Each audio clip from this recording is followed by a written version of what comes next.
क्या आप जानते हैं कि मरने के बाद आत्मा कब तक भटकती है? हम सभी लोगों को मौत से डर लगता है। हम अपने शरीर से बहुत अधिक प्यार करते हैं। यदि किसी भी इंसान को यह पता चल जाए कि अब उसकी मौत होने वाली है, तो वह अपनी मौत को रोकने का हर संभव प्रयास करेगा, लेकिन असल में हम कभी नहीं मरते हैं। मरता सिर्फ हमारा शरीर है। गीता के अंदर भगवान कहते हैं कि हे अर्जुन, शोक किस बात का, तुम कभी नहीं मर सकते। मरेगा तो सिर्फ शरीर मरेगा, आत्मा तो अजर अमर और अविनाशी है, उसका जन्म नहीं होता है। मरता वह है जिसका जन्म होता है। यह बात केवल गीता के अंदर ही नहीं लिखी है, वरन वेद और पुराण इससे भरे पड़े हैं। यदि आप हिंदू हैं तो आपको पता होगा कि आत्मा अजर अमर है, और जब इंसान मरता है तो आत्मा उसके शरीर से निकल जाती है। भले ही वह हमें दिखाई नहीं देती हो, लेकिन वह होती हमारे आसपास ही है। वह हमें देख सकती है और बातें भी सुन सकती है, लेकिन हम उसे नहीं देख सकते हैं क्योंकि वह अपने सूक्ष्म शरीर में होती है।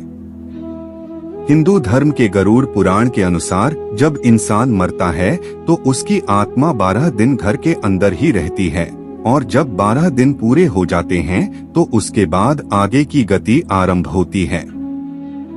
हिंदू धर्म के अंदर कर्म के सिद्धांत की मान्यता है।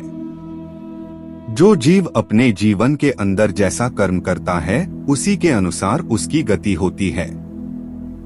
मरने के बाद आत्मा कब तक भटकती है?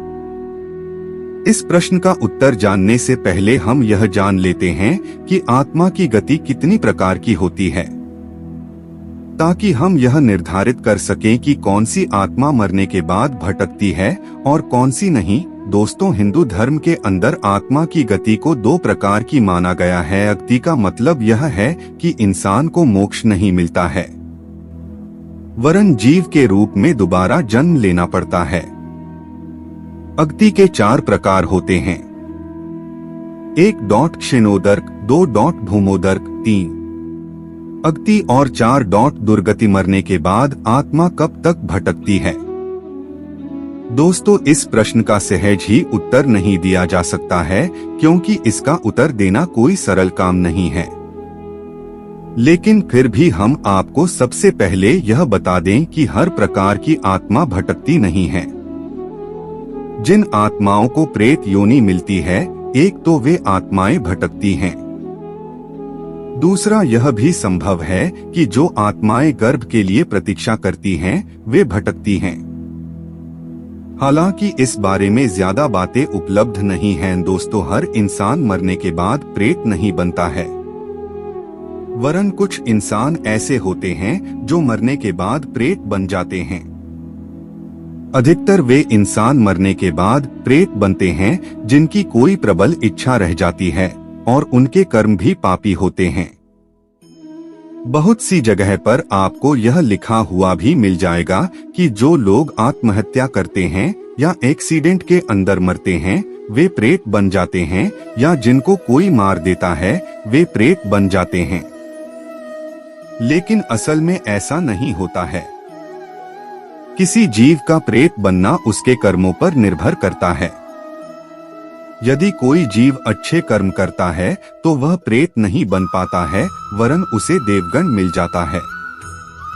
हिंदू धर्म के अंदर आप जिन्हें पितर कहते हैं, वे देवगण के अंदर आ जाते हैं। उसके बाद उन्हें भटकना नहीं पड़ता है। आपको पता होना चाहिए कि देवगण बुरी आत्माओं की तरह नहीं होते हैं। वे किसी की बुराई नहीं करते हैं। वे देवलोक के अंदर रहते हैं और समय समय पर अपने घर पर भी आते हैं। लेकिन जो जीव अपने जीवन के अंदर कुकर्म करते हैं, वे मरने के बाद प्रेत बन जाते हैं और धरती को ही अपना निवास स्थान बनाते हैं, यहीं पर भटकते रहते हैं। इस तरह के प्रेत अपनी इच्छाओं को पूरा करने के लिए भटकते हैं और किसी मनुष्य के शरीर के अंदर प्रवेश करके अपनी इच्छाओं को पूरा करने की कोशिश करते हैं। हालांकि ऐसा करने के बाद भी वे शांत नहीं होते हैं। सूक्ष्म शरीर के अंदर वे तृप्त नहीं हो पाते हैं। भूत प्रेत की आत्मा कब तक धरती पर भटकती है, इसका कोई निश्चित समय नहीं होता है। जहां तक हमें पता है कि यह तब तक भटकती है जब तक कि इसका समय पूरा नहीं हो जाता है। समय कितना होता है, यह किसी प्रकार से तय होता है। सब कुछ अज्ञात है, लेकिन इतना माना जाता है कि प्रेत आत्मा 1000 सालों तक भी भटकती रह सकती है। आत्मा के भटकते रहने का समय 2 चीजों पर निर्भर करता है, जिसकी हम आगे चर्चा करेंगे। सबसे पहले हम आपको बता दें कि प्रेत योनि एक प्रकार की भोग योनि है, जिसके अंदर आत्मा को केवल अपने कर्मों का फल भोगना पड़ता है। वह इसमें कोई कर्म नहीं करती है। जैसा कि गीता के अंदर कहा है कि केवल मनुष्य ही एक कर्म योनि है। नीचे हम कुछ रियल घटनाओं का जिक्र करना उचित समझते हैं, जिससे आपको यह पता चल सके कि मरने के बाद आत्मा लगभग कितनी साल तक भटक सकती है। हालांकि यह कोई सही तरीका नहीं है जानने का, लेकिन जितना हम जानते हैं और सुनते हैं उतना तो आपको भी जान लेना चाहिए। दोस्तों, यह घटना है हिमाचल प्रदेश की, जो पंजाब केसरी के अंदर आई थी। अखबार वालों ने लिखा कि यह किस्सा मनाली लेह मार्ग से जुड़ा हुआ है। बताया जाता है कि यहाँ पर एक व्यक्ति की मौत सन 1989 के आसपास हुई थी और उसी की आत्मा भटक रही है। कहा जाता है कि एक बार ट्रक यहाँ से गुजर रहा था तो बर्फबारी के अंदर वह ट्रक फंस गया। ट्रक का ड्राइवर तो ट्रक से किसी तरह से निकल गया, लेकिन वह कंडक्टर को यहाँ से नहीं निकाल पाए। उसने कंडक्टर को निकालने का प्रयास किया था। उसके बाद वह यहाँ से 40 किलोमीटर दूर गांव के अंदर मदद मांगने के लिए गया था, और जब वह वापस लौटा तो तब तक कंडक्टर मर चुका था। जाहिर है कि वह इंसान काफी दर्दनाक अवस्था के अंदर मरा होगा। ऐसी स्थिति में उसकी आत्मा भटकना स्वाभाविक ही है। बताया जाता है कि उस कंडक्टर की बॉडी को वहीं पर जला दिया गया था।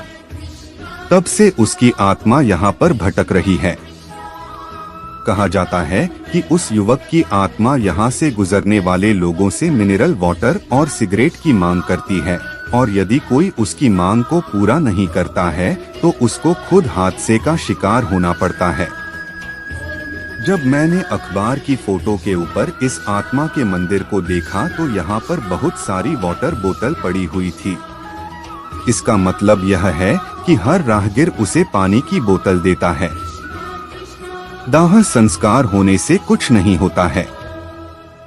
इसके अलावा भी बहुत से कर्म कांड हिंदू धर्म के अंदर बताए गए हैं, जिनको करके मृत आत्मा को संतुष्ट किया जा सकता है और उसे आगे का रास्ता दिखाया जा सकता है। दोस्तों, जानकारी पसंद आई हो तो वीडियो के लिए एक लाइक और अपने दोस्तों के साथ वीडियो को शेयर जरूर कर दे। दोस्तों, अगर हमारे चैनल पर नए हो तो चैनल को सब्सक्राइब जरूर कर लें। वीडियो लास्ट तक देखने के लिए बहुत बहुत धन्यवाद।